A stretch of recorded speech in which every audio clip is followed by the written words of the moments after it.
Hey guys, tonight, we drift into a world wrapped in light and shadow, where ancient dust still carries the footprints of those who were never quite of this earth. You're lying still now, but something in your spirit rises. You feel it, don't you? A gentle tug, like a breeze with a name. You're about to walk beside the unseen, the half-spoken, the ones who stepped through scripture quietly, but who walked with God himself. The sky is not black tonight. It's deep silver, like the surface of a mirror reflecting only memory. The stars seem slower, softer, and even the silence feels awake. You're not in your room anymore. You're somewhere before Eden bloomed.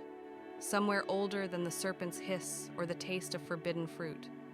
You float just above the soil, not flying, not falling. There's no time here, only presence. The air hums with names unspoken and stories never quite told. This is the land of the Watchers. Not the rebellious ones with the heavy chains and ancient crimes, but others obscure, quiet, almost ignored by history. Some say they were tasked with keeping balance before balance even had a name.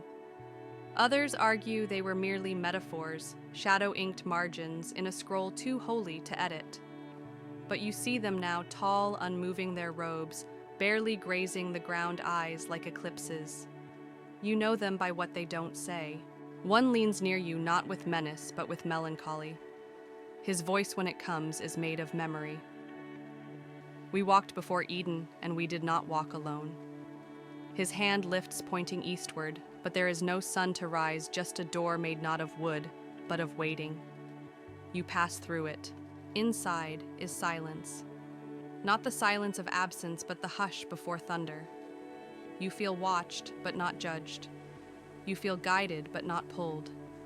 This is the threshold before human time, where the spirit hovered and the waters listened. God's breath had not yet carved Adam, but already certain beings moved, centuries of intention perhaps, or shepherds of stillness. You kneel instinctively.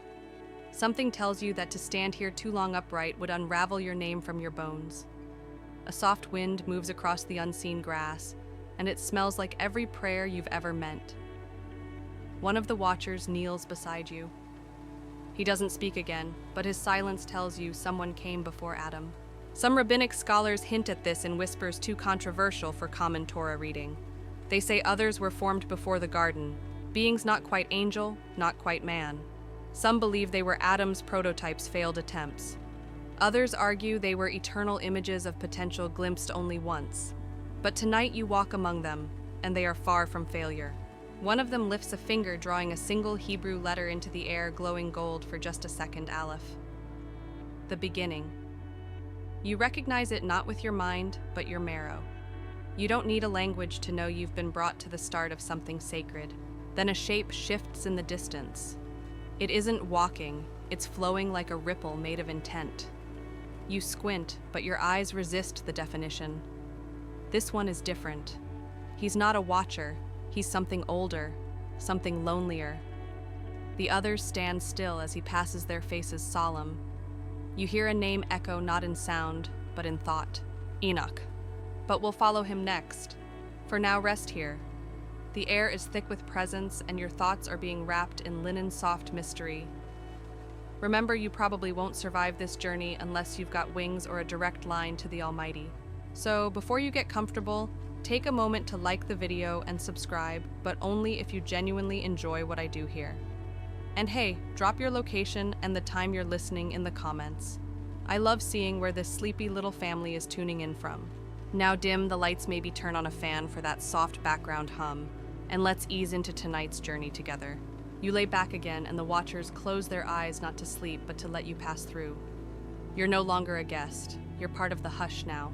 You're walking now, not with your legs, but with your spirit. The terrain shifts beneath you like a page turning in a book too sacred to touch. The air grows cooler, not cold, just reverent. It hums with something familiar. You hear footsteps ahead of you, slow, patient, deliberate. And though the sound is soft, it carries weight. Each step is like a heartbeat from before the world began. You know who this is. Enoch. He doesn't turn around, but you already sense that he knows you're following. He walks through a place that doesn't exist on any map. The trees are too tall, the path too still. No birds, no breeze. Only the sense that everything here is listening. You feel as though you've wandered into God's personal thoughts. Enoch's robe brushes the earth but leaves no mark. You're reminded of the old phrase, "And Enoch walked with God, and he was not, for God took him." No one knows how, no one knows where. Theologians have long puzzled over it. Some say Enoch never died. Others argue he ascended like Elijah, hidden from mortal sight. Some even claim he became an angel himself, Metatron, the scribe of heaven. But here he is, still walking. You get closer and you notice something odd. He's murmuring, not in Hebrew, not in any human tongue. It's older, the kind of language trees might use if they ever learned how to pray. His lips barely move, but each sound pierces the air like silver needles stitching time together. Enoch finally pauses at a clearing. Without turning, he lifts a hand and speaks to you, not with his voice, but directly into your thoughts. You came for answers. You nod. There are none, only walking. It's not cruel, it's kind, because here walking is the answer. He gestures to the sky, and suddenly, you see them paths of light arching like rivers across a starless void. Angels glide along them, silent and vast. But one path is darker, narrower. Enoch begins to walk it. Why that one, you ask, not with your mouth, but your whole being? Because God is on the quiet road, he replies. And so you follow. The path winds between memories forgotten, covenants, prayers never spoken aloud. Along the way, Enoch tells you of a garden that came after another garden, one made of thought, not soil. He says God used to walk there too, but only with one companion at a time. Adam had the cool of day, he whispers. I had the silence of ascent. You look up. The stars above are beginning to shimmer like eyes opening. You ask him why he was taken. He smiles faintly, because I ask questions without needing answers, and that's when you see it. A stair. Not like Jacob's ladder, this one moves. It breathes. It's alive. It coils upward into shadow, but each step glows as Enoch touches it. You hesitate. Can I come? Enoch looks at you for the first time. His eyes, they're galaxies, but tired ones, as if he's seen too much light. You're not ready to vanish, he says gently, but I can show you the edge. So you climb just a little enough to feel the difference. Your thoughts thin out, your name loosens. You remember less of your body, more of your essence. And at the very top, Enoch stops. One more step, and he'd be gone again. He turns. This time his voice is audible. When God walks beside you, the ground forgets your name. That is how I vanished. He steps backward and the stair folds into the dark. You're alone, but not abandoned. Behind you, a new path appears. And somewhere bread is being broken by hands that belong to no father or mother. You turn from where Enoch vanished and the air changes again. It grows warmer, headier, like aged wine spilt on holy ground. The sky above seems lower now, as if it wants to listen. And there, in a valley that wasn't there a moment ago, stands a man waiting. Not pacing, not praying, just waiting with the stillness of one who has nothing to prove. His robes shimmer faintly, not with gold, but with something older than gold. In one hand, a cup of wine. In the other, a loaf of bread unbroken. Melchizedek. He turns and looks at you, and suddenly the silence around him takes shape, like the hush in a courtroom just before a verdict. He walks toward you, but the earth doesn't move beneath his feet. You'd swear he's not bound by gravity. He's not rushing, but each step bends the moment around him like heat over stone. He doesn't speak your name, but you feel known. Priest of the Most High, you whisper without realizing. He nods slightly, almost amused. Without beginning, without end. At least that's what they say. You've heard it before. Genesis mentions him barely a king of Salem, a priest who greeted Abraham after battle. Then Hebrews picks up the thread centuries later, calling him a shadow of Christ. A priest forever. No father, no mother, no genealogy, just appeared, then disappeared. Some scholars think he was just a righteous Canaanite king. Others believe he was an early Christophany, a pre-Bethlehem appearance of the sun. And a few whisper that he was an eternal being stationed on earth as a hinge between covenants. He smiles as if he's heard every theory. They guess, they always guess. You sit with him under an olive tree, ancient and gnarled. He breaks the bread not loudly, just a soft, decisive crack. The scent is unlike anything you've ever smelled, like warm grain and springtime incense. He offers it to you, then lifts the cup. This is not the communion you know, he says. This is older, before Passover, before Sinai, before the Lamb. You sip and your vision shifts. You see altars in places long forgotten, smoke rising not from sacrifice but from gratitude. You hear names being spoken, names never written down. The first worshippers, the silent ones. Those who built no temples but whose hearts glowed like coals under God's gaze. You came looking for those who walked with God unseen, Melchizedek murmurs. But most of us didn't even walk. We waited. The bread settles in your belly like fire that doesn't burn. The wine tastes like memory. Why are you still here, you ask? He gestures to the horizon. Because there's always another Abraham who doesn't yet know what's ahead. I meet them, one by one, with bread, with wine. A soft wind brushes your face. You smell battle smoke, yet you're at peace. You realize he's not just greeting you, he's sending you forward. You rise not because you're ready, but because the path is opening. Melchizedek raises his cup in farewell. The next figure doesn't bring bread, he brings stars and a promise. As you walk away, you hear him laugh quietly. Careful, this one is more dangerous than I ever was. The path ahead glows faintly like starlight held inside sand. Your steps are lighter now, not because the ground is softer, but because something within you is becoming less earthly. Ahead, a tent glimmers beneath a sky overflowing with constellations, each one pulsing with purpose. You step closer, and the fabric of the tent seems to ripple even though there's no wind. A man kneels just outside it, staring upward. His beard is silver, his face etched with years, yet his eyes burn with the same wonder you've seen in children staring into fireflies. It's Abraham. But you're not here for him. You're here for the visitor. A figure steps from the shadows near the tent's edge. Not dramatic, not divine in the way you'd expect. Just present, cloaked, still. His face isn't fully visible, half in shadow, half in the flicker of a small oil lamp. He sits across from Abraham, and for a moment neither speaks. Then the voice comes, low but echoing. Your descendants will be like the stars. Abraham stifles a laugh almost apologetically. You watch the scene unfold, knowing this promise will ripple across centuries. But your focus remains on the visitor. He breaks bread again, and the act echoes strangely, as though it's being remembered backward from a future feast. Some say this was just an angel. Others insist it was God himself, veiled in form. And still others suggest something even stranger, a divine intermediary, a Malach Yahweh, blending angelic presence with divine speech. The mystery deepens when just moments later, Abraham calls him Lord, and no rebuke follows. You inch closer. The visitor speaks of Sodom, of justice, of mercy, but there's a softness beneath the gravity, a warmth in the warning. And as he finishes speaking, he rises not abruptly, but with the grace of someone who knows gravity answers to him. He walks away with two others, and you notice it now, they defer to him. They're messengers. But he is more. Abraham watches him go, his eyes not entirely understanding what just passed through his world. He doesn't chase the figure, he merely bows, as if to say, I saw something I cannot explain. You step beside the path the three are walking, and as they descend the hill, the cloaked one turns just slightly, and for a moment his face catches the moonlight. It's unlined, eternal, kind. And just before he fades into the shadow of the hills, you hear not in words, but in knowing. He didn't come to warn, he came to remember. The lamp by the tent flickers once, then again, then goes out. You're alone again, but only for a breath. Because something far above begins to shimmer, a ladder made of fire and echo, and you realize another mystery is waiting in the sky.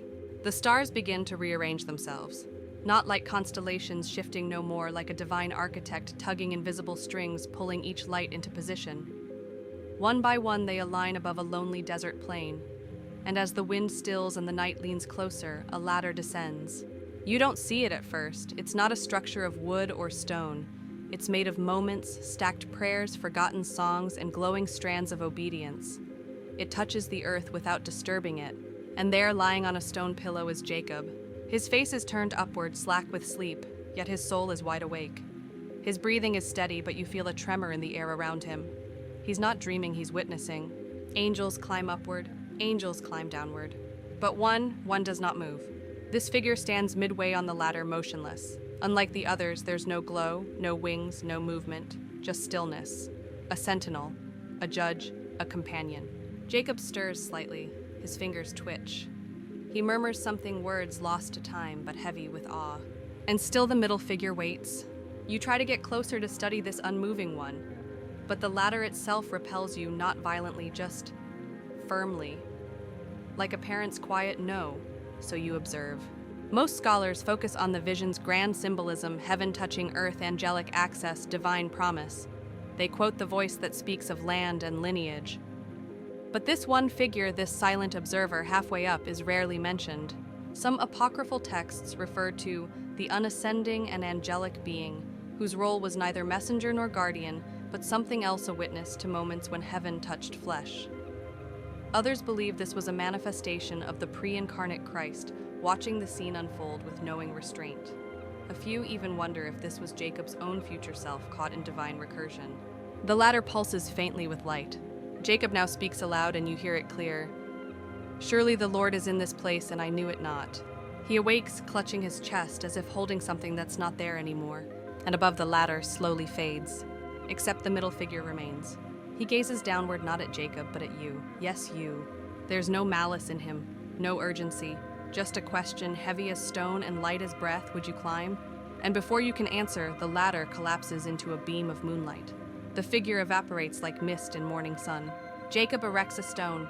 He names the place Bethel, the house of God. But he will never again see the one who stood still on the ladder. You step away, heart pounding gently, thoughts swimming with things half seen and half understood. And just as the stars begin to scatter, you feel heat, intense and sudden. The next figure does not walk on earth. He walks in fire. The moment you turn, everything erupts in flame. But you don't burn. The heat rolls past you like a tide of reverence, not wrath. It singes the edges of fear, but leaves your spirit untouched. Before you is a furnace, massive, alive, roaring with a sound that isn't just fire, but fury, injustice, and divine defiance rolled into one. Inside it, 3 men stand. Shadrach, Meshach, Abednego. Their outlines shimmer behind the curtain of heat, yet they do not cower. You see them upright, unbowed hands unbound. The furnace was supposed to kill them. It was stoked 7 times hotter than reason by a king whose pride outweighed mercy. But the flames refuse their flesh. Even their hair remains unsinged. And then you see him, the 4th, no chains, no royal garb, no name. He walks calmly within the inferno, his robes unwrinkled, his gaze fixed. He is not aiding them, not shielding them, he is simply with them. The men don't speak to him, yet they do not look afraid. It's as if they knew he'd come. You draw nearer and time bends. The flames part slightly, allowing you just 1 step closer. You watch the 4th man turn toward you, not dramatically, but gently, as though he's known you since fire first began to burn. Who is he? Even Nebuchadnezzar didn't know. He peered into the blaze and said, "And the 4th is like a son of the gods." Some scholars say this was an angel, a mighty one sent to guard the faithful. Others claim it was the angel of the Lord, the mysterious figure who appears throughout Scripture, speaking not for God, but as God. And more still suggest it was the Word himself, walking through fire long before he walked on water. He looks at you now, not with judgment, with invitation. There's something in his eyes, not just compassion, confidence, as if he already knows you'll make it through your furnace too, even if you haven't stepped in yet. And then without sound, he raises one hand. Not in blessing, not in command, but in recognition. You exist, he seems to say, and that is enough. Then the scene folds inward, the furnace dims, the men walk out unharmed. And the 4th, he's gone. No trace, no embers, just a stillness where divinity stood. You stand at the edge of the now cold stones, the heat having left no scar. But something lingers in the air, a smell, a silence, a shimmer. It hums against your skin, like the echo of having been known. And now the wind picks up, not in chaos, but with intention. It's drawing you to a mountain. One that shudders not with thunder this time, but with a whisper waiting to be heard. The wind guides you upward. Not the kind that howls or pushes, it's more like being pulled by a memory. The air here is thin, scented with dust and wild thyme. Each step crunches against the slope of an ancient mountain. You don't know how long you've been climbing. Time folds here like a scroll, half opened, then sealed again. This is Horeb, the mountain of God. You pause near a crevice in the rock, narrow, humble. The world seems to have shrunk to this one slit in stone. It feels more like a heartbeat than a place. Inside, a man waits. You recognize him not by his face, which is lined with age and weariness, but by the weight he carries. This is Elijah. not the fiery chariot Elijah, not the mocking prophet from Carmel. This is the Elijah who ran, who doubted, who despaired, who asked God to take his life not because he lacked faith, but because he had too much exhaustion. He sits there now inside the rock, eyes closed. The world outside begins to move. First comes the wind, violent, tearing. It slashes across the mountain, ripping dust from stone, howling like a lion with too many mouths. But Elijah doesn't stir. The Lord was not in the wind. Then the ground groans, stones leap, the mountain convulses, a quake like the bones of the earth waking up. You grab the edge of the rock to steady yourself, but Elijah remains still. The Lord was not in the earthquake. Fire follows wild, furious, consuming brush and shadow alike. It roars past you hot enough to singe thought, but Elijah stays seated. The Lord was not in the fire. Then, silence. Not the silence of nothing, but of everything listening at once. A still small voice. You don't hear it with ears. You feel it behind your ribs. It's barely a whisper, but it carries the weight of galaxies. You can't make out the words, yet you understand them. Elijah's shoulders drop. He wraps his mantle over his face and steps to the mouth of the cave humbled. He doesn't shout. He doesn't demand. He listens, and then from the edge of the silence, another presence enters. Not loud, not blinding, just with him. This one never speaks aloud. You see no wings, no glow. But the space beside Elijah is no longer empty, and Elijah knows it. The divine is near, but it chose not to thunder, it chose to whisper. Some theologians claim this moment is the turning point for prophets not to expect God in power, but in presence. Others believe the unseen figure beside Elijah was not a vision of God, but a companion spirit, one who comforts the broken and guides without words. There's debate about what the still small voice was. Some argue it was internal God rekindling the prophet's spirit from within. Others say it was the Holy Spirit, early and intimate before Pentecost had a name. You step closer to the shadowy figure beside Elijah. It doesn't turn, it doesn't move, but it radiates peace like a well that never echoes empty. And just as suddenly the mountain softens, the fire is gone, the ground settles, even the wind now curls like a cat at sleep. Elijah walks away, not triumphant, but restored. You follow the path downward, but not before glancing back once more. The crevice is empty now, or maybe invisible again. Your feet find a temple not made by hands. There is a voice waiting between cherubim wings. You descend the mountain into quiet, not the kind that follows exhaustion, but the kind that prepares you. Every step you take now feels softer, as if even the earth has begun to recognize your presence as a guest in sacred spaces. A structure forms before you, not built of wood or stone, but of presence. A temple yet not bound by time. Its pillars rise without casting shadow, its threshold marked by reverence itself. You pass through the veil without touching it, as though intention is the only currency required for entrance. Inside, silence, thick, golden, alive. This is not Solomon's temple, not the second temple. This is something older, something eternal. A sanctuary crafted from the mind of God and glimpsed only in moments when heaven leans closer to earth. At the center you see them. 2 cherubim. Their wings stretch wide, nearly touching. Between them is no statue, no light, no artifact. Only a voice. It does not echo, it does not rise. It simply is. You step forward, drawn not by curiosity, but by a longing you didn't know you carried. The voice speaks again. And though no words shape the air, you understand completely. It says, I am not where you expect. I am where you surrender. You fall to your knees. Beneath the wings, nothing visible stirs. But then a shift of presence slides between the cherubim. Not bold, not grand. Subtle like breath on a still lake. The figure stands neither tall nor small. No halo, no eyes aflame. Just presence woven from the quiet authority of love. Who is it? Some ancient rabbinic traditions whispered of a Metatron, a lesser Yahweh, a mediator of the divine. Others call this the Shekinah, the indwelling presence of God. But this one is different. Not a representation, not an echo. This is the one who listens. You realize now all the prayers, the cries, the confessions, the secrets buried too deep for daylight, they are heard here. Not processed, not filtered, heard and remembered. You step closer, and the presence turns not with a face, but with attention. You feel it settle over you as if your spirit has been wrapped in linen. And then the voice returns. Not all who walk with God must be seen. Your chest tightens not from fear, but from recognition. You've always felt watched, guided, protected in ways you couldn't explain. This is the one who filled the space between the miracles. The unseen minister who recorded every tear as if it were prophecy. You lower your gaze. The air around you begins to vibrate gently, not with power, but with a question. Will you become one who listens? And just as you begin to answer with no words at all, the wings begin to fold in. The figure disappears like morning mist over the ark. The voice falls quiet, but the invitation lingers. You rise not because you're done here, but because something has shifted in your silence. The temple fades behind you, and a new figure waits in the distance. He holds a rod not to strike, but to measure. And he's been expecting you. The ground flattens before you into something smooth and endless, like glass poured over starlight. The air becomes sharper, but not harsh. It carries precision like a plumb line strung between heaven and earth. And there he stands. A man robed in linen quiet as shadow, holding a rod of measurement. It glows faintly, not with heat or magic, but with purpose. He doesn't greet you. He simply nods, then lowers the rod to the earth and begins his work. You watch. He is not rushed. Every step, every mark, every pause, it all feels ordained, as though he's measuring not distance, but destiny.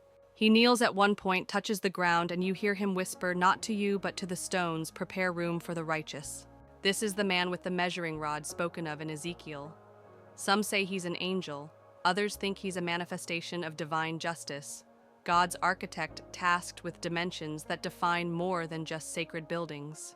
You follow at a respectful distance, not wanting to disrupt whatever holy geometry he's sketching into existence. His rod brushes along invisible lines, mapping courtyards, gates, and thresholds you can't quite see, but somehow you feel their gravity. They hum with the presence of coming glory. Some theologians believe this figure was shown the blueprint for the heavenly temple, a structure waiting to descend at the end of days. Others claim he measures the hearts of men, not places. A few suggest he is one of the sons of God sent not to fight, but to make ready. The man pauses. For the first time, he looks at you directly. His eyes are a strange mixture of kindness and mathematics. You feel both comforted and evaluated. He raises the rod not in warning, but in consideration. Then he speaks softly as if the wind might be taking notes. Heaven makes room only for what fits. You feel your breath catch. Not because you're unworthy, but because you suddenly understand you are being shaped even now to fit what is coming. The man resumes his marking. You walk beside him. He sketches invisible rooms, corridors of mercy walls reinforced by worship. You realize this isn't just preparation for a place, it's preparation for a people. A people who will one day walk these halls without fear, without shame, each one custom fit to the love that built it. And then as suddenly as he appeared, he finishes. He plants the rod upright in the center of the glass-like plane. He turns once more. It is not yet time to enter, he says, but it is time to remember it exists. He steps backward into light and the rod remains pulsing faintly like a heartbeat in stone. You move on and the wind stirs again. But this time it carries sand. The next figure walks with it, dust in his hair, fire behind his eyes. But he is not alone. He is followed by something unseen, something that parts more than just seas. The wind thickens with sand. It doesn't sting. It wraps. Like a memory that's waited too long to be told. The landscape stretches into wilderness. No paths, no signs, just dunes shifting with purpose. The sky above has lost its color, replaced by a deep, glowing amber that feels alive watching. And walking ahead of you is a man draped in a mantle of rough cloth, the hem faded by dust and time. He walks with the deliberate step of someone who's held conversations with God face to face, yet still afraid to look directly. Moses. You know him by the way the earth listens to his feet. But look closely. Someone else walks with him. You can't see the second figure clearly. Just a presence, a distortion in the air beside him. Sometimes it's a flicker of light, sometimes it's shadow, and sometimes it's simply absence, as though space itself bends to avoid describing him. This is the companion of the wilderness, the one who walked beside Moses in silence. You remember how it's written, the Lord would speak to Moses face to face as one speaks to a friend. But what does that mean really? Some scholars argue Moses never saw God's face, only his back. Others suggest face-to-face was metaphorical, a closeness of spirit rather than vision. But tonight you watch it unfold. Moses pauses at the edge of a rock. He removes his sandals. Not out of ritual, but because he feels something sacred approach. The presence slows. You feel it too. Every grain of sand stills. Even your heartbeat quiets to hear it. Then comes the whisper one that doesn't strike the ears but presses against the chest. I am. It shakes nothing but confirms everything. The presence is not beside Moses now. It is within the cloud that rises ahead. Not smoke, not fog, glory. Thick, radiant, and impossible to stare at for too long. Moses walks into it without hesitation. You try to follow, but the presence places something soft between you and the entrance. Not a wall, not a warning, just a gentle suggestion. This part is not yours yet. You understand. This moment belongs to Moses alone. He disappears into the cloud. You wait. And while you wait, the presence still hidden moves around you. Not testing, not teaching, just being. Some theologians call this the Shekinah glory, God's indwelling presence among his people. Others say it was the same that later descended as fire upon the tabernacle. A few claim it was Christ before Christ the Word, walking in the wild unseen by those who feared to look. You feel it lean close. The wilderness is not punishment, it says. It's the place where I am most visible. Then just as softly it retreats. Moses returns, his face shining, not with pride, with proof. He looks younger, lighter, like a man who's glimpsed eternity and now carries it carefully in his bones. He doesn't speak, he just nods to you as he passes. And once again the cloud moves, this time ahead of you, a guide. A pillar by day, a flame by night. You're being led to another mystery now. One who stood in the path of a general and made the ground holy just by standing still. The ground becomes firmer underfoot, less like sand, more like stone waiting to be claimed. The horizon sharpens as if the sky itself has something to prove. You're not in the wilderness anymore. You've entered the edge of promise where battles will be fought, but not all of them with swords. Ahead stands a man in armor. His jaw is set, his eyes are fixed. This is Joshua. He scans the land before him, the walls of Jericho faint in the distance, and you sense the tension in his muscles, not of fear, but of preparation. He's been chosen to lead, yet this next step feels impossibly heavy. And then, a figure appears, not in fire, not in cloud, just suddenly there. He stands opposite Joshua, sword drawn, not raised, just ready. He gleams, but not with metal. It's something more ancient than war. Joshua, to his credit, doesn't hesitate. He approaches bold but respectful. Are you for us or for our enemies? It's the right question, but also the wrong one.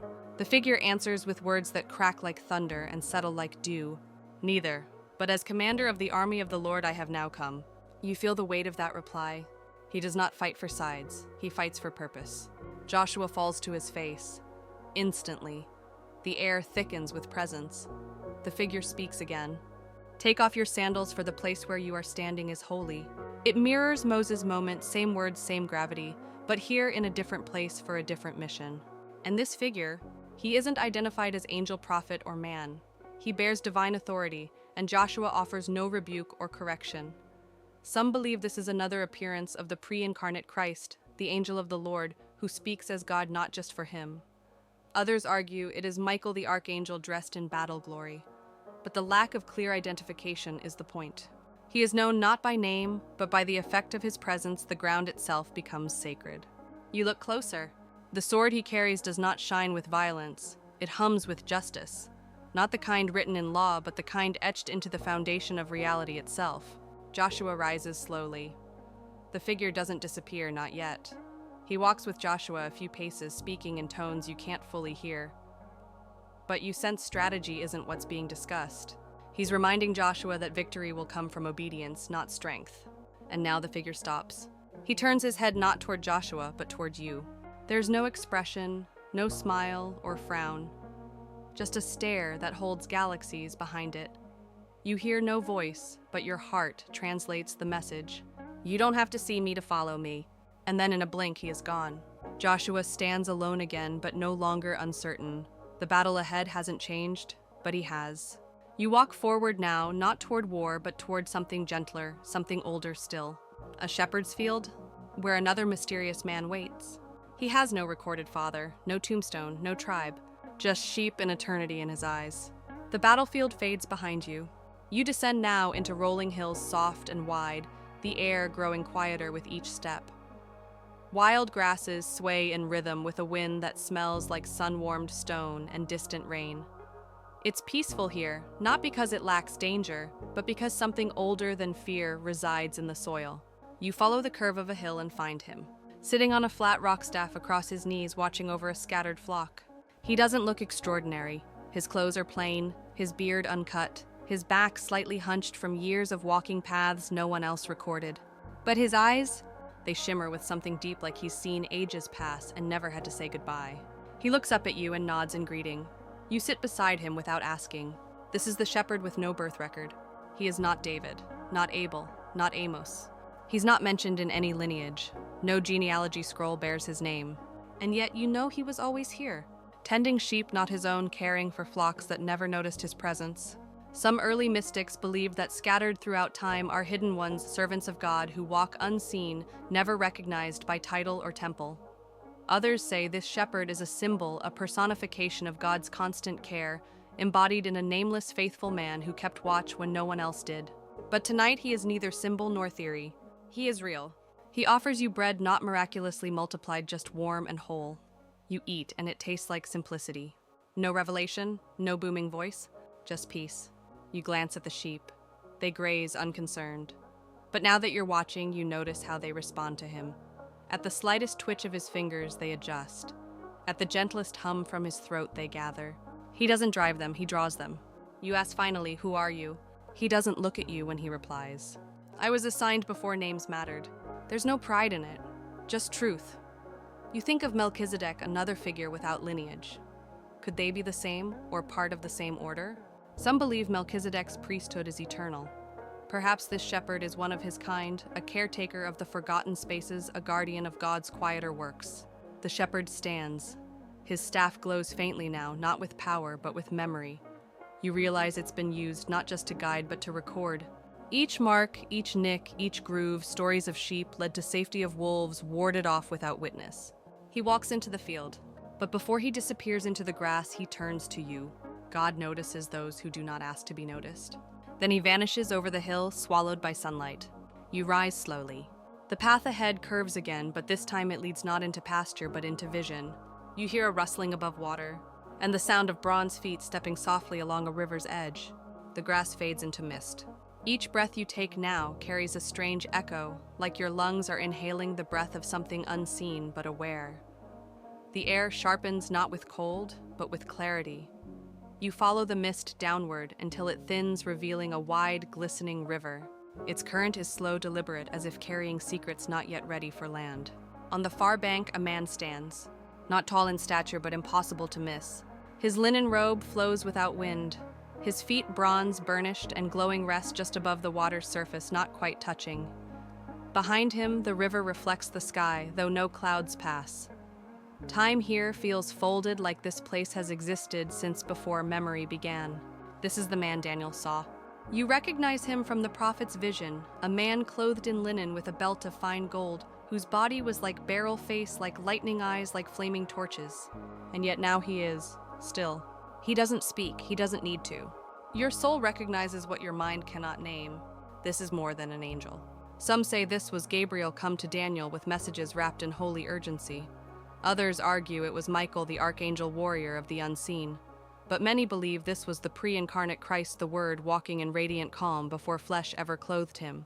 The man lifts one hand toward heaven. Immediately the river trembles. You feel it too down your spine in your blood. It's not fear. It's something deeper, truth, revealing itself too quickly. He raises his other hand, then speaks not in thunder, not in whispers, but in balance. Times and half a time. His voice splits the air like silk tearing, and yet everything remains whole. Daniel had seen this moment long ago near the Tigris. He collapsed under the weight of its clarity. And you understand now why. This figure doesn't come to explain, he comes to anchor. You realize the words he speaks aren't prophecy in the usual sense. They are a declaration of rhythm, heaven's own metronome. Not everything is meant to be interpreted. Some things are only meant to be trusted. You take a step forward. The water parts gently beneath your feet, not dry land, not a miracle, just welcome. He watches you, eyes burning but kind. Some things he says without moving his lips must remain veiled until their season. And you see it now, beneath the river's surface, not fish, but visions. Cities yet to rise. Names not yet born. 1,000 prayers forming like pearls. You kneel unsure why and place your hand in the water. It is warm. Your fingers brush one of the visions. It dissolves like breath. The man begins to ascend, not flying, just rising, as if the river is releasing him back to the stars. His eyes never leave you. The fire of heaven does not always consume, he says, sometimes it reveals. And then he is gone. The river returns to stillness. But you're not alone. In the reeds near the bank, a lion stirs. And you realize this vision was not Daniel's only one. Another shadow moved in that den. And it was not feline. The river fades behind you, replaced by stone, cool, solid, ancient. You walk through a narrow passage, and your footsteps echo through the walls are silent. Then comes the scent of something unexpected: animals, straw, earth. And beneath it, a stillness charged with presence. You've arrived at the lion's den, but not the part you know from Sunday school paintings or dramatized stories. This is the night before the rescue, the moment when the lions, restless and caged by shadows, pace in slow circles, shoulders rolling like waves about to break. Daniel is already there, kneeling, not trembling, not pleading, just waiting. And that's when you feel it. A brush of wind that shouldn't be here. Not in this closed pit. Something has entered. You don't see it at first. The lions pause. One snarls, then stills. Another, teeth bared, lies down as if commanded without sound. There's a shape in the shadows now. Not human, not lion, not definable, but present. It moves silently. Between the beasts, behind Daniel, around the walls. You catch only glimpses, a shimmer, a trace of gold, the feeling of breath against your cheek without air. Daniel doesn't look back. He knows who's here. Not an angel like the ones who announce births or battle demons. This one's too still, too woven into the very fabric of the fear that's now dissolving. Some say God sent his angel to shut the lions' mouths, but scripture doesn't give the angel's name. That's unusual. Gabriel has a name, Michael has a name. This one, just silence, which makes some believe this wasn't a messenger. It was him, the same who walked in Eden's cool, the same who met Hagar at the spring, the same whose presence melted flames into holiness. He doesn't perform an act, he simply is, and everything obeys. You step forward. One lion lifts its head and watches you, not hungrily, but curiously. Then it blinks slowly and lays it back down. You realize this pit meant for death has become a throne room, and the figure, now clearer, is standing still behind Daniel. He rests a hand on the prophet's shoulder, but even that gesture makes the stone walls hum like instruments tuned by the divine. Daniel's lips move prayer or praise, you can't tell, but the presence accepts both as the same. Some theologians wonder if this was a moment where heaven intervened in raw mercy. Others say it's more a rehearsal for future resurrection, where faith walks into death and comes out untouched. And then just as quietly the presence withdraws. It doesn't rise or fly, it simply ceases to occupy space. The lions return to sleep. Daniel exhales. You back away, reverent, as the walls of the den dissolve into mist once more. You walk into wind again, dry this time, but it carries embers. Because somewhere above a chariot is being readied, and someone is watching from within the whirlwind. The mist thins, but it doesn't leave. It transforms now, swirling upward, curling like smoke, pulled towards something high, something holy. You feel it tug at your chest as you climb step by dusty step toward a ridge glowing with firelight, and then wind. It doesn't blow against you. It spirals as if the mountain is breathing in reverse. Dust dances, pebbles rattle. The air tastes like storm and cedar and ozone. You know what's coming. The whirlwind. At the summit, the sky splits not with thunder, but with revelation. And through the tear flames descend not erratic or consuming, but precise, controlled, sent. This is not a destruction. This is an invitation. A chariot of fire appears, its wheels turning without spokes, its horses ablaze without pain.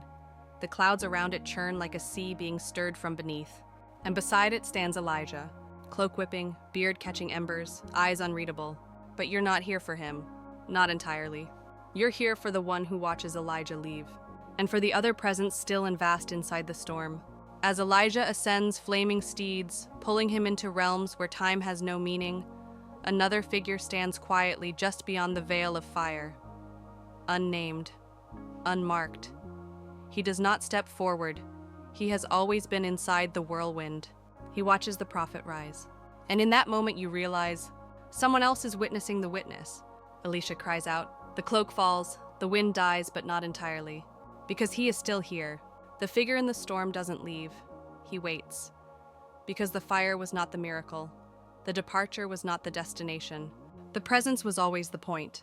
Some scholars speculate the whirlwind itself, was a manifestation of God's throne, the same storm Ezekiel saw, with wheels within wheels. Others believe it was simply transportation, a holy Uber for prophets. But a few those who read between the silences wonder if there was more.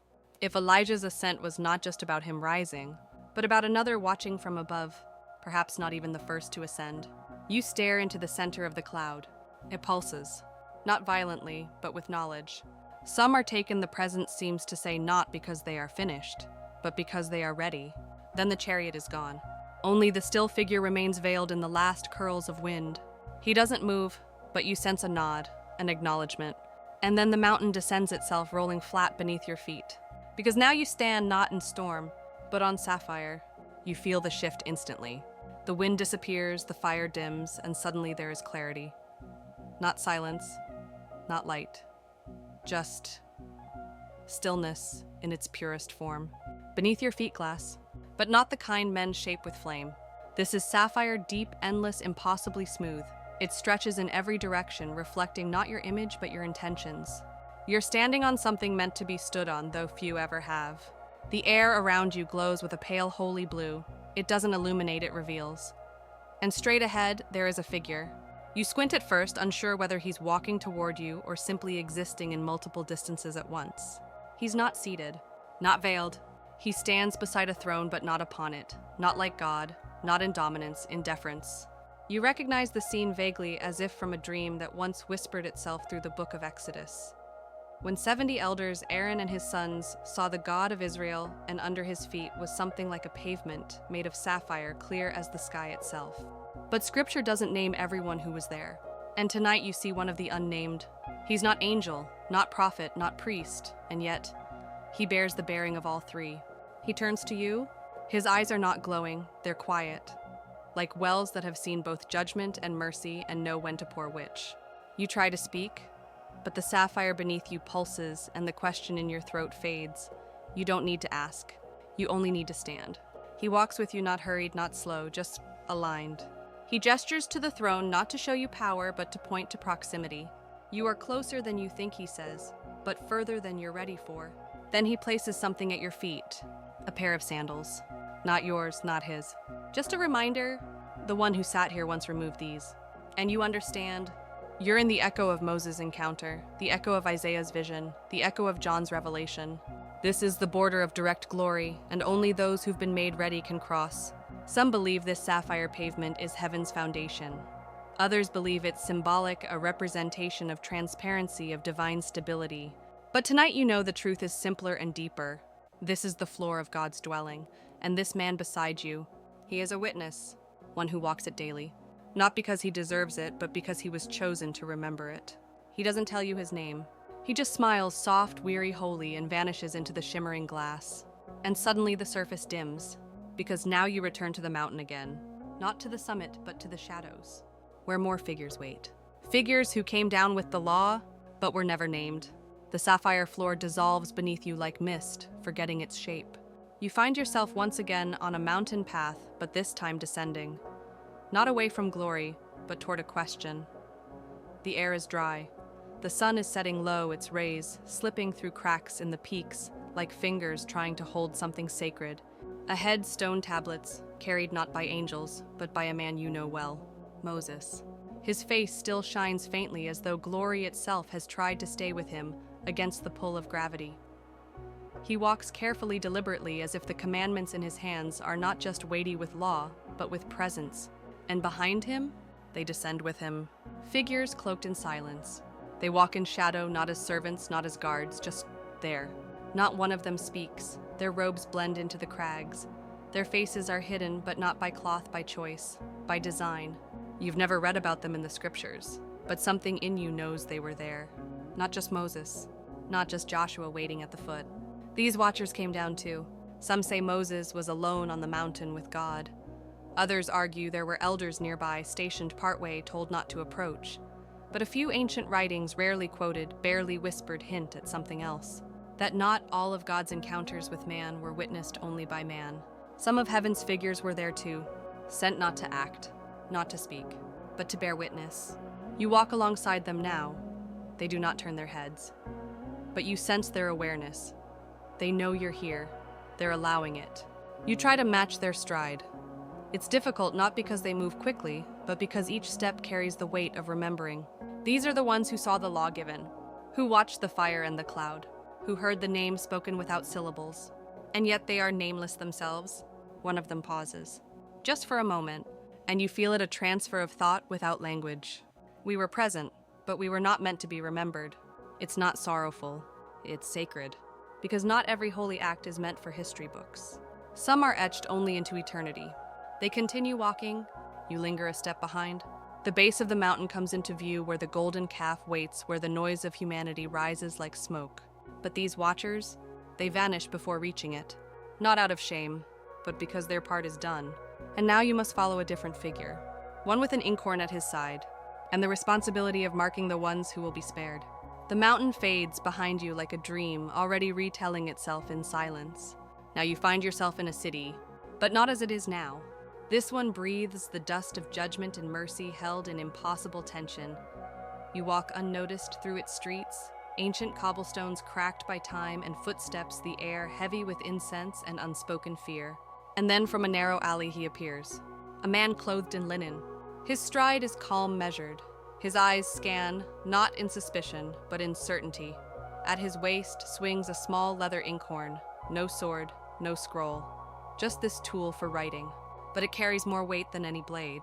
He walks past families and merchants, priests and soldiers. None of them see him, but you do, and so do others, those he touches gently on the forehead. Each time he dips into the inkhorn, and with a motion almost too delicate to notice, he marks them. They don't flinch. Some pause briefly as if they felt something they can't explain, and then he moves on. You follow him deeper into the city where the cries of judgment echo through alleys. This is not a place at peace. The sound of pending collapse hums behind every wall, but the man in linen, he is still. You remember Ezekiel's vision when God called 6 figures each with weapons to go through the city, and among them one was different. The man with the inkhorn. To him alone God said, "Go through the city and put a mark on the foreheads of those who grieve and lament over all the detestable things that are done." It wasn't about religion. It was about remembrance, about who mourned what God mourned. Some scholars believe this figure was an angel. Others argue he was a vision, a symbol of God's omniscient mercy. But deeper thinkers wonder, was he one of the eternal scribes? The ones who don't write books but names. You approach him. He stops, looks directly at you, not in judgment, but with recognition. The mark, he says without voice, isn't for them, it's for us. And then you understand heaven doesn't need the mark to see them. The mark is for the witnesses, so that the judgment to come won't forget who was faithful when silence was safest. He turns, marks one more child asleep in her mother's lap, then continues down the path that fades into golden dust. He will not return the way he came, because this task only happens once. And now the dust gathers behind him into the shape of another figure. One who wrestled in the night, one who touched both flesh and destiny and left a limp behind. The golden dust swirls in tighter patterns, coiling like smoke with memory. It thickens around your feet, pulling you not forward but backward, back to a riverbank, a moonless night, a man alone, Jacob. But this is not the Jacob of ladders and dreams. This is the Jacob of crisis. His face is drawn. His camp sleeps in uneasy silence across the stream. He has sent away his family, sent away his possessions. All that remains is himself. And now, you sense it before you see it. A ripple in the dark, a motion beside the river that does not belong to nature. A presence emerges, not descending from heaven, not rising from the ground, just there. A man, a being. He says nothing. And neither does Jacob. They collide. No introductions, no warnings, no light show. Just impact, raw, sacred, silent. Wrestling. Not with rage, but with need. This isn't a fight of fists, it's a struggle of identity. Jacob grips him like a man desperate not to drown. The stranger holds him like a teacher forcing the final lesson. All through the night they strain. The dirt bears witness. So do you. And then you see it. The stranger reaches out, touches Jacob's hip, dislocates it, effortlessly, yet doesn't walk away. He could, but he stays. Jacob, sweating and limping, refuses to let go. "I will not let you go unless you bless me." His voice cracks, not with defiance, but surrender. And the figure, this silent, unnamed being, asks the question that has echoed through Jacob's entire life. "What is your name?" Jacob answers.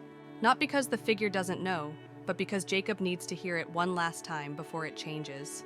"You shall no longer be called Jacob," the man replies, "but Israel, the one who wrestled with God." Some scholars insist this was an angel. Others argue it was a vision, a dream. But many believe this was something more. That Jacob wrestled with the pre-incarnate Word, the same one who walked in Eden, who stood in fire, who whispered in mountains, and now stood face to face with a flawed man asking for transformation. The figure does not give his name.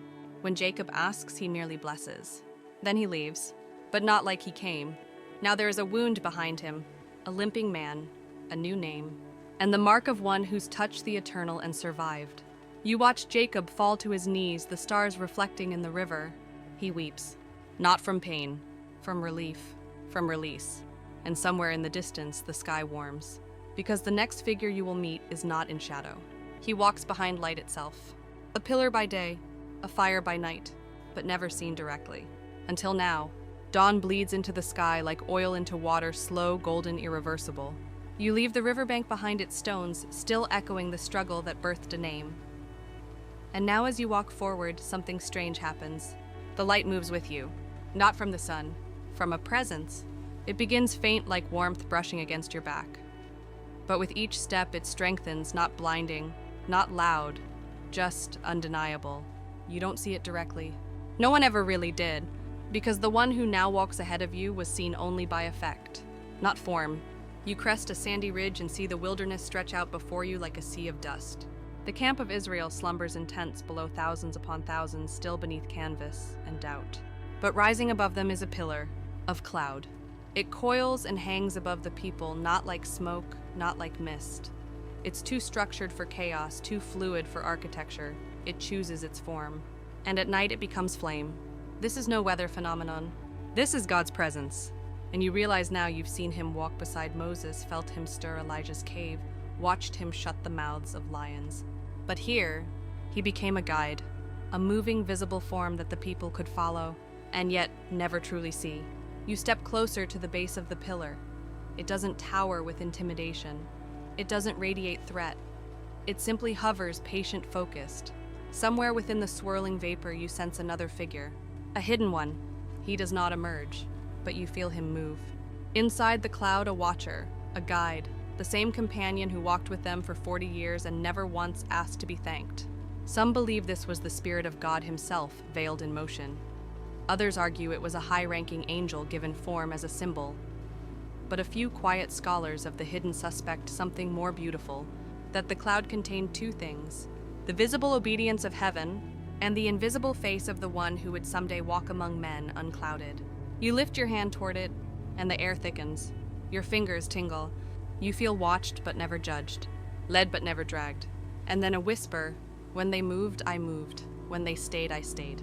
You lower your hand, and the pillar begins to shift. Not away from you. With you, it leads. And as you walk, a gentle dust kicks up behind your feet. You pass tents, you pass fire pits, you pass memory, and the cloud glides forward like a parent slowing down so a child can keep up, until it pauses just once, long enough for you to see another light flicker in the distance. A palm tree, a woman, a moment of quiet revelation under shade, where judgment and mystery sat side by side. The cloud retreats behind you like a curtain gently pulled closed, and you step into sunlight, not harsh, but purposeful. The wilderness softens. Trees appear scattered at first, then gathered into a gentle grove, swaying as if listening. Under one of them, a woman sits. The palm tree is tall, ancient, its branches splayed like a crown. Beneath its shade, time slows, and seated at its base is Deborah. But this is not her story. Not directly. Because just beyond the reach of the palm's shadow, someone else stands. A visitor. You almost miss him. His stillness hides him better than shadow ever could. He's not here to speak aloud, he already has. He came before Deborah woke. He came in silence, and now he waits in silence still. The woman of justice leans forward, eyes narrowed, not at him, but through him. She hears something. You can feel it like the echo of thunder, still shaping the ground long after the lightning has passed. This presence, this unnamed visitor, delivered a message in the night. He does not command, he stirs. Some have speculated that Deborah received visions from God directly. Others propose that the Spirit of the Lord rested on her in a unique way, as with the judges of Israel. But what if? There was a visitor, a divine messenger whose job was not to proclaim but to ignite. You watch as Deborah writes something in the dirt with her finger. It's not a word. It's a reminder, a symbol she'll remember even if no one else sees it. The visitor steps forward once. The leaves above shimmer. He doesn't touch her, doesn't speak again. But his presence wraps around the palm tree like wind, learning how to listen. You feel something shift inside you. Revelation is not always volume, the air says, sometimes it's weight. And then Barak approaches. The moment will soon become history, the battle, the prophecy, the song. But here in this small prelude, a messenger came unnamed, unseen, to prepare a woman's spirit to speak as heaven would speak. The visitor begins to fade. He steps back, not disappearing, but blending as though the grove simply takes him back. Deborah rises. She will judge, she will lead, but not alone, because something eternal brushed her shoulder before the world called her prophetess. You watch the palm tree sway once more, and then the sky shifts. Clouds roll in, and now water, a lake, a storm, and someone already walking on its surface, before anyone else dared. The sky darkens not with night, but with intention. Clouds churn above a restless lake. The water below stirs in rhythms not caused by wind or weather, but by something moving across it, not on a boat, not atop a raft, on feet. You blink and there he is. A figure walking calmly across the surface, the waves dipping slightly beneath each step as though recognizing authority. But this isn't the moment you think it is. There is no boat nearby, no disciples crying out in fear, no storm to still.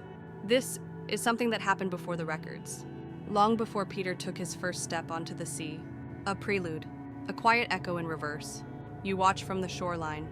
The figure walks slowly, deliberately, not toward anything, not away from anything, just being with the water, touching it without sinking, commanding it without words.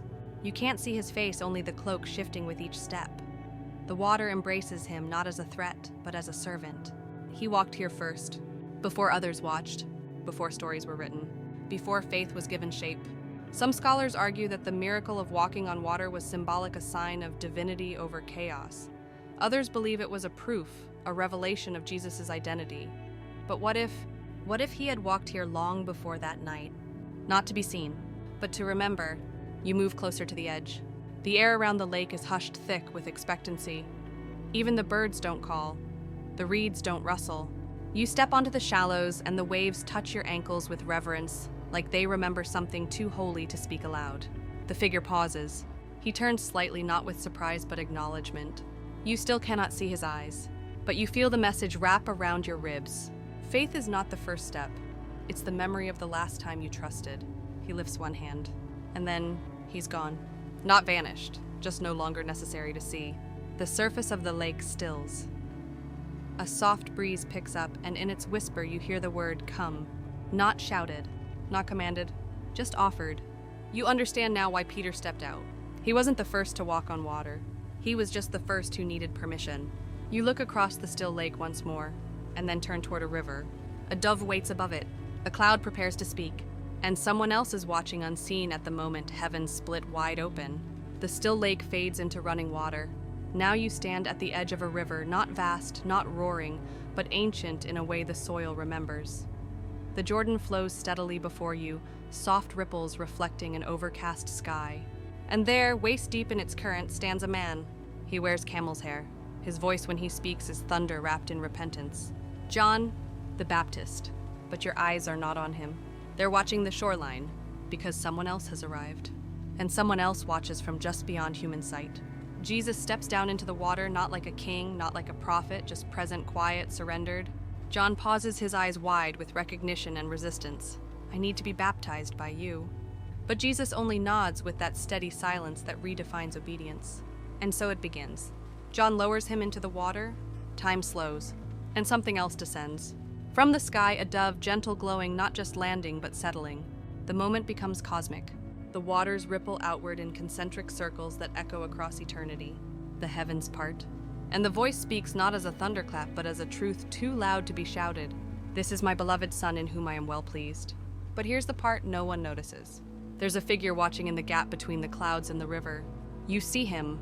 You finally see him. Not a dove, not the Father, not the Son, but the silent third. The witness. He is the thread woven through this moment, connecting all three. Some believe this scene reveals the Trinity, Father, Son, Spirit, a perfect unveiling, But what if there was another tucked just behind the veil of visibility? A divine attendant, a watcher, not there to be noticed. But to ensure the weight of this moment settles into every corner of creation, his eyes track the descending dove, the parted clouds, the man emerging from water. He says nothing, but his presence adds depth to the voice, like an echo older than sound. He turns very slowly and for the first time looks directly at you. There is no expression. Just this, you were always meant to witness this. And then he fades, not up, not down, just back, as if stepping into the very breath of God. Jesus walks from the river, the water dripping from his shoulders like prophecy fulfilled in liquid form. The clouds close gently. The dove has flown, but the moment remains. You turn and the air thickens. A road bends toward Emmaus, and a stranger is already walking with two hearts full of sorrow. They do not recognize him, but you will. The sound of the river is replaced by the soft crunch of feet on dust. Two figures walk slowly along a winding path. Heads' low voices hush the weight of recent grief, pressing their shoulders forward. They are on the road to Emmaus, and between them, keeping perfect pace, walks a third. You recognize him, but they don't. To them, he is just a man, curious, kind, strangely comforting. His robe gathers dust like theirs. His voice, when he speaks, carries no divine thunder, only questions. What are you discussing together as you walk along? They stop. Their sadness thickens the air. One of them, Cleopas, explains what's happened, the loss, the hope that was shattered, the strange rumors of angels of an empty tomb. The stranger listens, and then gently he begins to speak, not in riddles, in reminders, beginning with Moses, moving through the prophets, weaving the story of redemption not as something broken and fixed, but as something always planned. Their hearts burn, but they don't understand why. Not yet. And all this time, just a few paces behind them, you walk too. Not seen, not noticed, but included. And behind you, once again, another presence. The companion of recognition. He is not the risen Christ. He is not one of the two disciples. He is something older, quieter, assigned perhaps to moments like this. Moments when the truth walks beside us, unseen. Some believe the road to Emmaus reveals how slow the human heart is to believe. Others teach it as a lesson in hospitality or grief or patience. But you feel something deeper now. This stranger, this third man, is not here just to explain prophecy. He is here to ignite memory. And the one walking behind, he tends that flame. You glance back. The figure has no face, no outline, only weight. He ensures this moment happens fully, that it becomes history, not just narrative. When the trio reaches the village, the disciples urge the stranger to stay. It is nearly evening. The day is almost over. He agrees. And at the table, he takes bread, blesses it, breaks it, gives it, and suddenly their eyes open. They see. They know. It was him. But even as recognition floods their faces, the moment fractures. The risen Christ vanishes from their sight, too holy now to stay. And the shadowed companion, gone too. You step outside into the fading light and the world feels wider. Because every road now holds potential. Every stranger could be him. And every moment could be witnessed by a watcher you'll never name. You keep walking. The garden is near now. A quiet place where olives grow thick and ancient. And where the disciples will sleep. But he will not. And neither will the one watching from the trees. The road narrows as twilight deepens. You pass through rows of olive trees, their twisted limbs reaching across the path like weathered hands. The air smells of earth-crushed leaves and something more delicate sorrow pressed into silence. You've entered Gethsemane, the garden, the place where courage and agony hold each other in holy tension. Ahead you see him, Jesus, alone. The disciples, Peter, James, and John, lie sleeping, their bodies curled into the comfort of ignorance. They could not stay awake, not even for 1 hour. But he is awake, and not alone. There is someone else in the garden tonight, a watcher, hidden in the shadows. Not a soldier, not Satan, not even an angel of strength, though one will soon come. This figure watches from the tree line, motionless. He has been assigned not to protect, not to intervene, but to witness. You move closer, stepping lightly through the thick hush. Jesus kneels. His robe gathers dew and dust. His hands tremble not with fear, but with weight. He prays not in eloquence, but in rawness. Father, if it be possible, let this cup pass from me. The words fall heavy, not just into the soil, but into eternity. And still he adds, yet not as I will, but as you will. He looks upward, not at the stars, but at the one watching. The hidden figure bows his head. He does not speak, but he absorbs the moment, Some believe no one saw this exchange except God. Others argue that angels bore witness silently. But what if, just as at his baptism, his wilderness, his transfiguration, there was a presence here too, one appointed to remember, so that heaven could record not just the words, but the tears, the tension, the resolve. Jesus rises. His face glistens with sweat like drops of blood. The agony has not left, but now he walks with it, carries it. You glance back at the watcher, and you finally see his face. It looks like everyone's, and no one's. He is the embodiment of all who would later whisper in worship, "Not my will, but yours be done." He turns, steps behind a tree, and is gone. You follow the path out of the garden, and the sound of footsteps returns. But now they're not his, they're yours. And the next figure you'll meet, he never died. But he wasn't Elijah either. He was taken and forgotten. Until now. The garden recedes behind you, its branches still whispering with prayers that once reshaped all of heaven. Now the landscape shifts once more. Not desert, not city. A quiet stretch of earth rolling, an open sky pressing close. The kind of place where time forgets to pass. The kind of place meant for vanishing. And in the middle of it walks a man, alone. But you feel instantly this is no ordinary solitude. He walks without a shadow, without urgency, without history trailing behind him. You quicken your pace, drawn by something beyond curiosity. When you near him, the strangest thing happens. You realize you should know him, but you don't. No name comes to mind. No story surfaces. And yet, his presence feels like a gap you've always sensed in scripture. He turns to face you. His eyes are calm, his posture relaxed. He regards you as one might regard a page they've already read, familiar, but still holding value. You ask quietly, "Who are you?" He smiles. "The one they didn't record." You wait. He says no more. But in your spirit, answers begin to bloom like dawn breaking behind closed eyelids. Some ancient traditions, buried in commentaries and footnotes, speak of more than two who were taken without death. Everyone remembers Enoch. Everyone remembers Elijah. But a few believed there was another, unspoken, unnamed, perhaps even accidentally omitted from the scrolls, or maybe deliberately hidden. For mystery's sake, you walk with him for a while. The air around him carries the strange scent of cedar and unspent rain. He says very little, but with each step, you feel like something inside you is being measured, not judged, just weighed. You pause by a tree. He stops beside you. "Why were you taken?" you ask. He shrugs, not dismissively, but with gentleness. "Not all departures are about the one who leaves," he says. "Sometimes it's about the ones left behind." And that's when it lands. This man was taken so someone would look for him, so someone would feel the absence and long for what heaven keeps close. He walks a little further, then points to a single stone at the edge of the path. Carved faintly into it is a shape, not a letter, not a name, just a mark. You recognize it. The same mark left by the scribe with the inkhorn. The same mark whispered by the man who wrestled. This man has worn it longer than anyone.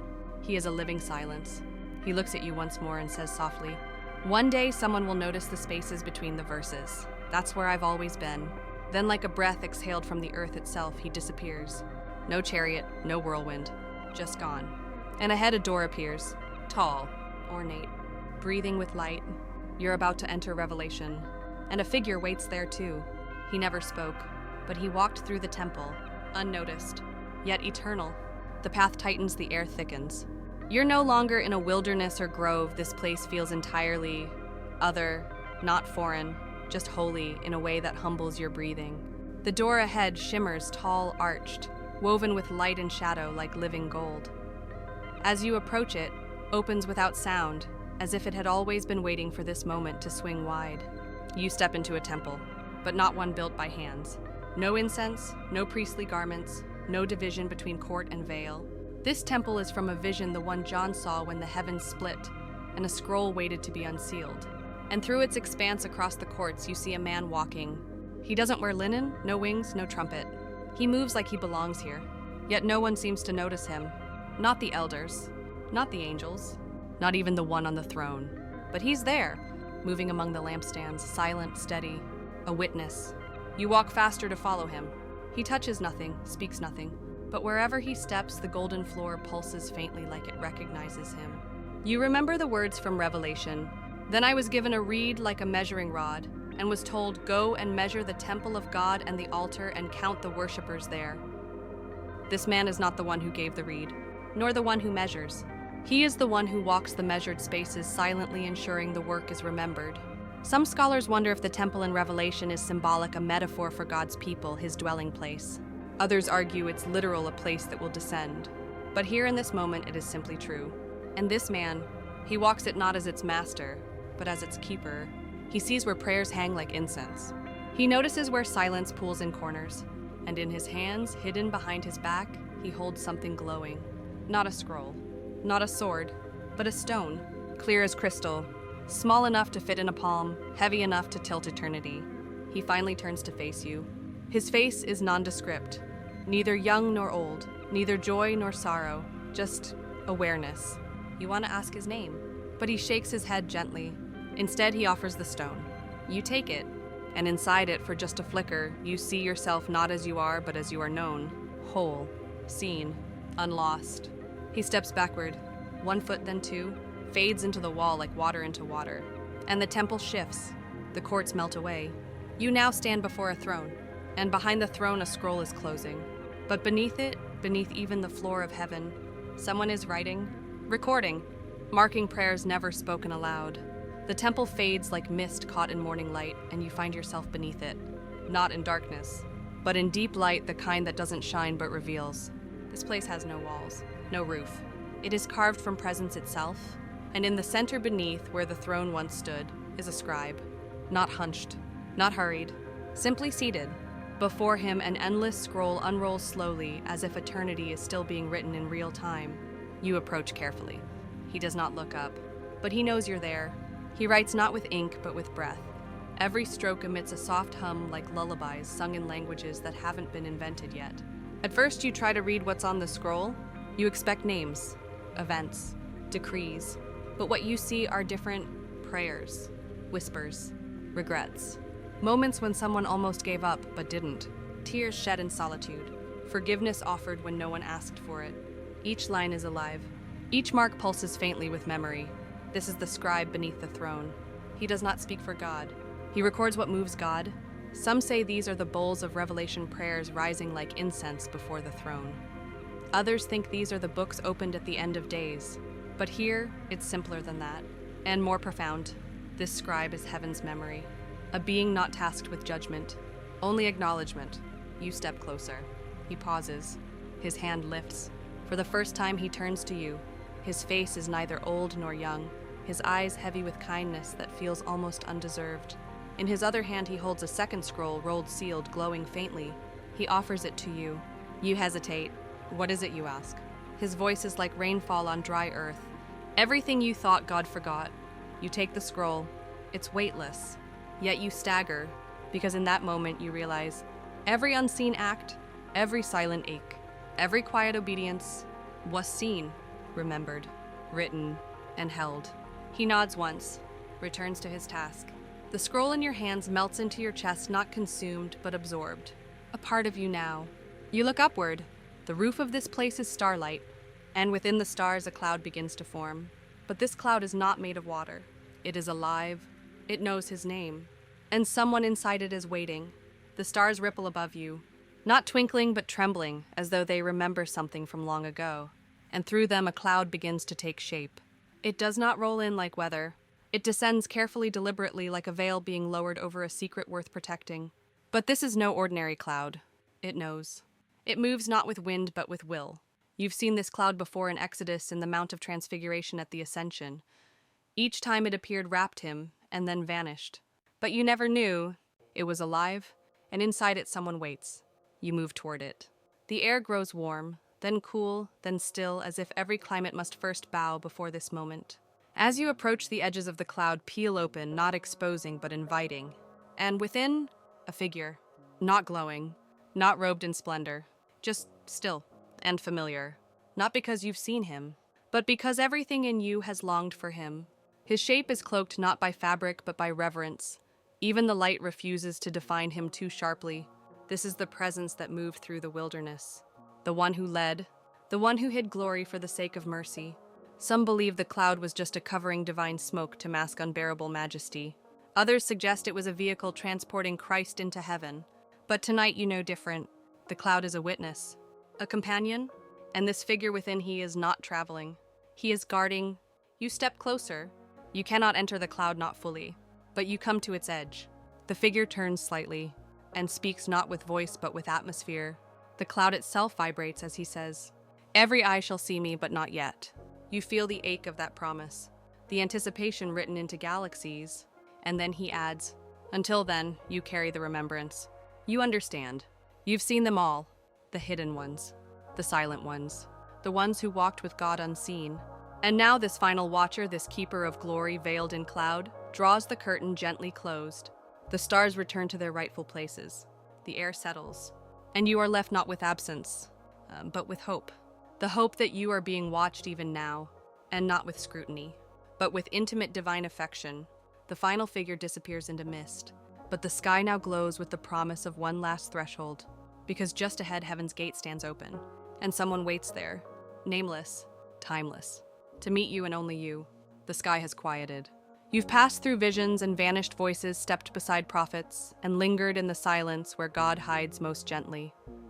And now the final road opens, not with thunder, not with song, but with welcome.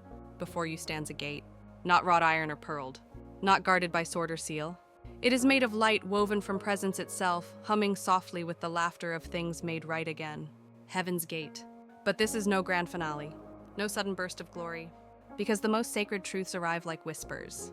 At the gate stands a figure, still, alone, waiting, not the Christ, not an angel, not the Godhead blazing in full radiance. Just someone, no crown, no halo, no wings, and yet everything in you leans forward, because this presence feels like home. You approach, slowly, and now you see him clearly. He is younger than you expected, or older, or neither. He has no name, no title. And yet, you sense this is the one who has waited for you from the beginning, not to greet you, but to return you. Some say at heaven's gate we are met by loved ones. Others say we are greeted by angels, guides, or Christ himself. But tonight, here at the end of this long walk, you are met by someone who has never spoken aloud, but who has walked with you the entire way. He has been with God, yes, but also with you. The figure reaches out not to take your hand, but to steady your soul. And then he speaks, only once. You were never alone. The weight of the journey folds inside you like a prayer completed. And without needing to say goodbye, the gate opens, not because you've earned it, but because he was always going to let you in. You step forward, and the air changes. It becomes lighter than air, warmer than memory, deeper than sleep. You don't vanish. You return to the beginning of the story, but now with eyes wide open. And now, let it all begin to drift. Let your thoughts ease like stars pulling back behind clouds. The watchers, the whispers, the wanderers, you've met them all.